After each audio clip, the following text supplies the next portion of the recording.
Assalamualaikum warahmatullahi wabarakatuh. Apa kabar anak-anak milenial? Kita berjumpa lagi di Khalid TV. Kali ini kita akan belajar IPA tema 1 kelas 6 ya, materi yang akan disampaikan juga dalam program pembelajaran jarak jauh di SD Muhammadiyah 41. Yuk kita sama-sama simak pelajarannya ya.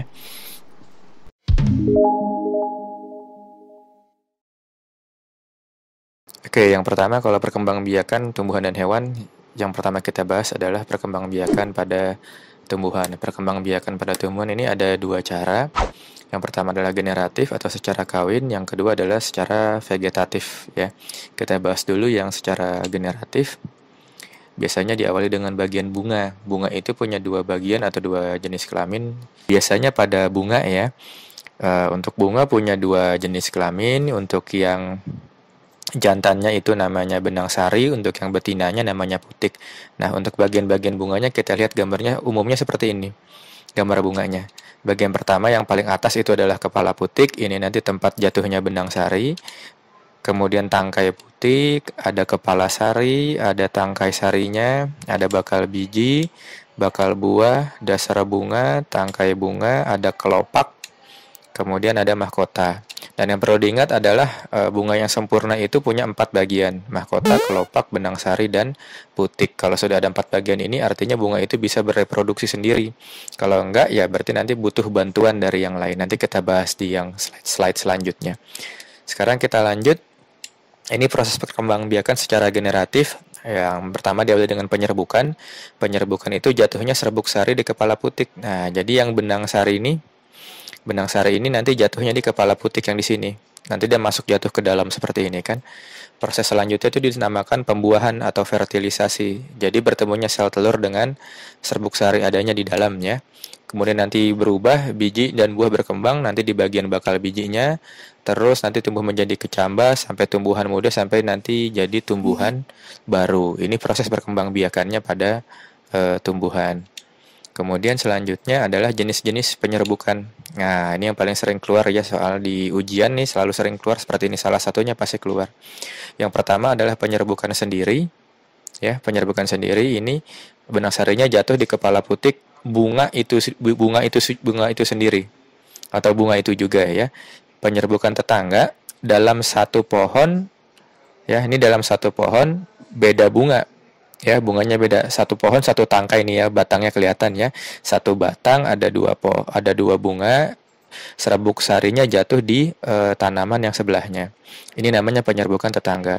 Kalau penyerbukan silang, ini kalau dilihat dari gambarnya ini beda tangkai, artinya pohonnya beda. Gitu ya. Masih jenisnya sama, tanamannya sama, tapi dia udah beda tangkai gitu kan, beda pot lah istilahnya. Seperti itu. Kemudian yang keempat, nah ini penyerbukan bastar. Kalau penyerbukan bastar ini penyerbukannya di lain jenis tanaman. Jadi misalkan bunga yang satu dengan bunga yang kedua ini kan beda, berarti kan jenis tanamannya beda seperti itu.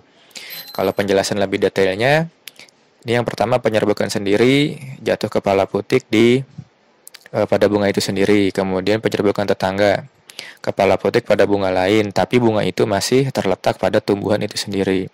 Yang ketiga penyerbukan silang, nama lainnya alogami, jatuh kepala putik bunga lain yang berbeda tumbuhan, tapi masih sejenis. Yang ini tadi ya, yang silang. Kemudian penyerbukan bastar, nah ini beda jenis tanamannya juga beda jenis bunganya. Biasanya sering keluar itu di tetangga dan silang, karena hampir sering ketukar biasanya seperti itu. Yang selanjutnya perantara penyerbukan. Nah, ini yang tadi saya bilang ada 4. Yang pertama penyerbukan dibantu dengan hewan. Biasanya jenis hewannya bisa lebah, bisa kupu-kupu yang paling sering. Ada juga yang kelelawar ya. Kelelawar contohnya adalah bunga pohon kaktus. Kemudian yang kedua dengan bantuan angin. Jadi karena dia tertiup angin, penyerbukannya dibantu angin. Contohnya padi dan kapas. Kemudian ada lagi yang dengan bantuan air. Berarti dia posisinya itu ada di dalam air tanamannya. Contohnya ada tanaman hydrilla. Kemudian yang keempat, penyerbukan dengan bantuan manusia, contohnya vanili dan salak. Jadi serbuk sarinya dibantu ya, diletakkan, ya ditaruh gitu oleh manusia, seperti itu.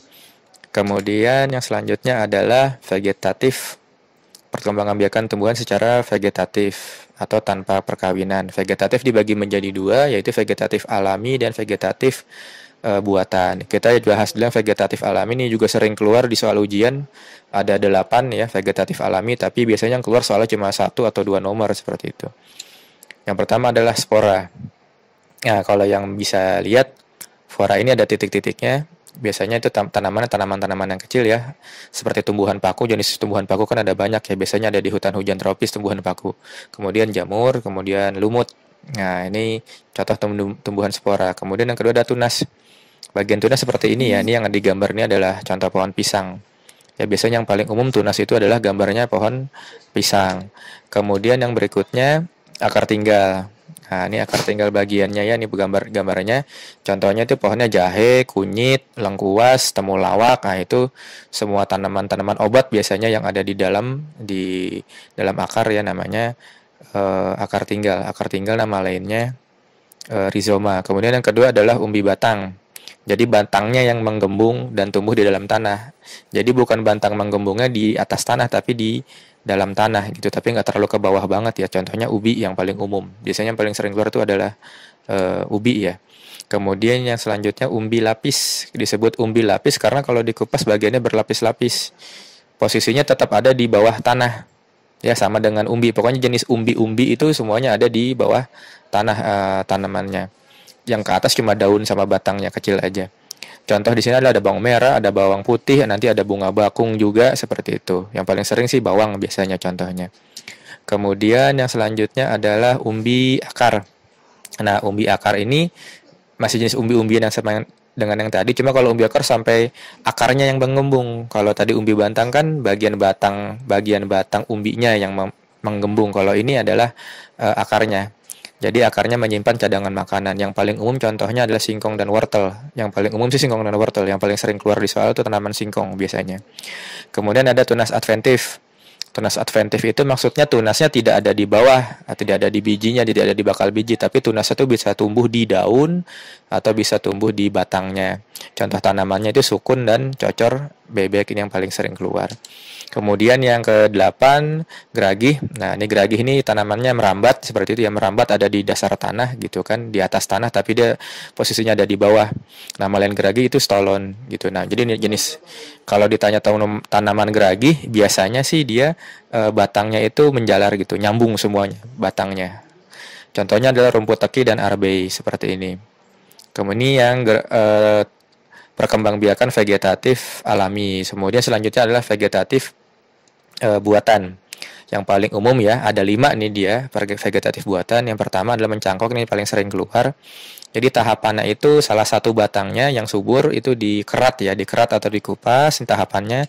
Tahapan yang kedua kemudian dibungkus ya, dibungkus dengan pupuk atau dengan tanah humus, nanti bisa dibungkus dengan plastik biasanya, diikat seperti itu. Kemudian setelah itu kalau sudah diikat nanti dikasih lubang-lubang kecil untuk respirasinya supaya tumbuh akar baru. Nah, nanti kalau sudah numbuh akar baru ya dipotong gitu kan. Sudah numbuh akar baru nanti dipotong kemudian ditanam di pot yang baru. Nah, ini contoh tanaman cangkok. Kelebihannya itu berbuah lebih cepat dibandingkan nanam dari proses awal dari biji ya. Kemudian sifatnya sama asli dengan induknya. Jadi kalau induknya udah bagus sudah pasti yang cangkoknya hasilnya sama gitu. Ini kelebihannya ini. Tapi ada juga kekurangannya. Akar tanamannya itu nggak kuat karena akar tanamannya itu tumbuh dari batang yang kita potong tadi. Kemudian umur tanamannya lebih pendek, mungkin sekali 2 kali berbuah dia sudah mati pohonnya. Kekurangannya itu. Itu yang mencangkok. Kemudian yang kedua adalah stek. Stek itu biasanya harus ada mata tunas ya. Biasanya sih yang paling gampang stek itu singkong ya, biasanya tebu biasanya. Itu yang paling gampang. Contoh soalnya misalnya singkong, tebu itu tinggal dipotong aja bagian batangnya kurang lebih sekitar 30 cm, kemudian bekas batang yang dipotong itu tinggal ditancap-tancapin aja. Nanti udah tumbuh. Itu namanya stek. Itu ada stek batang, ada juga stek daun. Nah, tadi yang apa namanya tanaman-tanaman lain seperti sirih segala macam itu juga termasuknya stek gitu. Kemudian tahapan stek seperti ini sama ya, bagian batang atau daunnya dipotong, ini dipotong, kemudian ditanam di pot bagian yang sudah dipotong, nanti dia langsung tumbuh lagi sendiri. Ini kelebihan stek, ini teknik yang alami ya. Maaf, teknik vegetatif buatan. Dipindahkan di pot yang baru. Ya, tinggal dipotong, tanam lagi. Ini namanya stek. Kemudian ada menyambung atau mengenten. Tujuannya sih untuk menggabungkan ya. Jadi kalau ada tanaman yang satu bagus, yang satunya lagi kurang bagus, jadi dipindah atasnya ya, disambung. Bawah dengan atasnya tinggal disambung, nanti tinggal diikat dengan plastik, nanti dia nyatu. Tumbuhannya nanti pas sudah besar tumbuhannya nyatu. Ini untuk menghindari adanya tanaman yang sudah mati dikasih tanaman lain yang masih hidup, seperti itu supaya nggak mubazir lah. Seperti itu. Kemudian ada lagi namanya okulasi tempel. Jadi okulasi tempel ini yang ditempel adalah mata tunas dari pohon yang bagus. Jadi yang punya sifat unggul, mata tunasnya ditempel di klet ya, seperti itu. Nanti dipasang di tanaman yang biasa-biasa aja, yang mutunya kurang bagus. Nah, ini contohnya seperti ini, iris kulit batang induknya, diambil mata tunasnya, kemudian ditempelkan mata tunasnya, diikat. Nanti tumbuhnya kalau sudah besar, itu kualitasnya dengan yang unggulnya. Gitu kan, yang bibit, yang tunas yang ditempel itu. Yang terakhir, yang kelima adalah merunduk.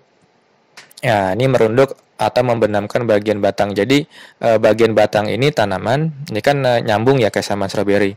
Ini bagian batangnya kalau udah panjang ke atas, ditarik ke bawah, ditanam ke dasar tanah. Nanti dipotong gitu. Nanti langsung muncul tumbuhan barunya. Jadi nggak repot-repot gitu kan. Seperti itu. Ini merunduk yang paling sering keluar sih biasanya antara mencangkok, setek dan merunduk yang paling sering keluar kalau di soal ujian. Syarat utamanya batangnya mudah dibengkokkan ya. Kalau batang berkayu yang tinggi seperti pohon rambutan itu kan tinggi, nggak mungkin bisa merunduk. Mangga juga nggak mungkin. Pokoknya pohonnya yang nggak terlalu tinggi. Biasanya di sini contoh strawberry, arbe seperti itu bisa. Atau jenis tanaman yang model geragih ya, ini bisanya. Oke, yang selanjutnya adalah tadi sudah tumbuhan, sekarang perkembangbiakan hewan. Perkembangbiakan hewan juga sama, ada yang secara generatif, ada yang vegetatif, atau generatif bahasa lainnya seksual ya, perkawinan. Jadi peleburan sel jantan dan sel kelamin betina ini namanya secara perkawinan. Nanti menghasilkan zigot, zigotnya jadi embrio. Embrio nanti berkembang di dalam janin ya. Dikeluarkannya dengan dua cara nanti. Kalau yang ovipar itu berarti bertelur. Kalau yang vivipar berarti melahirkan, dikeluarkan dari rahim induknya.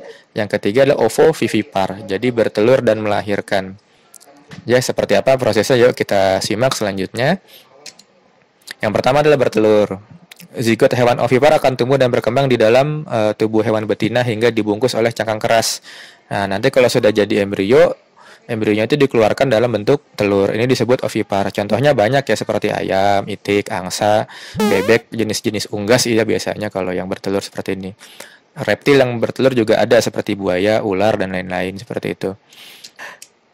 Yang kedua adalah melahirkan ya. Melahirkan atau nama lainnya adalah vivipar. Jadi embrio yang tadi tumbuh ya, sel kelamin jantan, sel kelamin betina tumbuh, itu berkembang di dalam janin atau rahimnya induknya. Biasanya ini di hewan mamalia. Ciri khas hewan mamalia itu ya melahirkan, memiliki kelenjar susu, bernapas dengan paru-paru, dan memiliki daun telinga atau telinganya lebar nih seperti ini ya. Ada telinganya seperti ini. Nah, ini contoh ciri khas mamalia. Ada hewan mamalia juga di air hidupnya, tapi dia termasuknya ovipar, yaitu platypus. Dia satu-satunya hewan bertelur tapi yang menyusui ya. Itu yang uniknya di situ. Kemudian yang selanjutnya adalah hewan bertelur dan melahirkan atau ovovivipar. Jadi embrionya itu dibungkus oleh cangkang telur tetap. Jadi telurnya itu adanya di dalam rahim ibunya. Sampai netas, kalau sudah netas dia baru keluar. Nah, ini uniknya di sini ya, telurnya ada di dalam induknya. Biasanya nih di contoh gambar nih ada hiu namanya hiu macan, ada di beberapa jenis kadal dan beberapa jenis ular. Ini contoh ovovivipar. Nah, kemudian yang kedua, perkembangbiakan hewan yang tadi sudah generatif, seksual, sekarang adalah vegetatif atau aseksual atau tanpa perkawinan ya. Tanpa peleburan sel sperma dan sel telur. Ini ada 4. Yang pertama adalah pembentukan tunas. Ini contohnya adalah hewan hydra, hewannya kecil ini ya. Harus dilihat dengan mikroskop seperti itu. Hydra ini contohnya tunas ya. Tunasnya nanti akan tumbuh di atasnya, kemudian dia memisahkan diri nanti. Membentuk individu baru. Ini tumbuhnya tunas. Yang paling sering sih ya memang keluarnya hydra, tunas. Kemudian yang kedua adalah fragmentasi. Fragmentasi ini membelah diri, jadi bagian tubuh manapun yang dibelah akan hidup menjadi individu baru. Nah, ini namanya fragmentasi. Nanti jangan ketukar, ada lagi namanya membelah diri. Nah, ini dia. Ini membelah diri. Kalau membelah diri harus ada sel induknya. Jadi dia membelah dirinya sendiri, bukan dipotong. Kalau yang tadi cacing planaria, yang ini dipotong oleh manusia, berapa kali dipotong tumbuh semuanya. Tapi kalau yang amuba, dia membelah dirinya sendiri untuk berkembang biak. Ada sel intinya ya. Oke, ini membelah diri. Kemudian yang keempat, partenogenesis. Nah, ini biasanya hewan kalau sudah lama tidak berkembang biak, tidak ada pasangannya, dia bisa berkembang biak sendiri. Yang contoh di gambar adalah lebah madu ya, ada juga komodo. Tapi komodo itu bisa butuh waktu lama 10 tahun lebih untuk bisa berkembang dengan cara partenogenesis. Seperti itu. Oke, cukup sekian pertemuan yang Oke, terima kasih sudah menyaksikan pembelajaran IPA tema 1 kelas 6 tingkat SD. Mudah-mudahan materinya dapat membantu. Nanti kita bisa lanjut latihan soalnya di Quizzes ataupun di Google Form ya. Oke, tetap semangat belajar bersama di Khalid TV. Jangan lupa like, subscribe, dan komen ya. Assalamualaikum warahmatullahi wabarakatuh.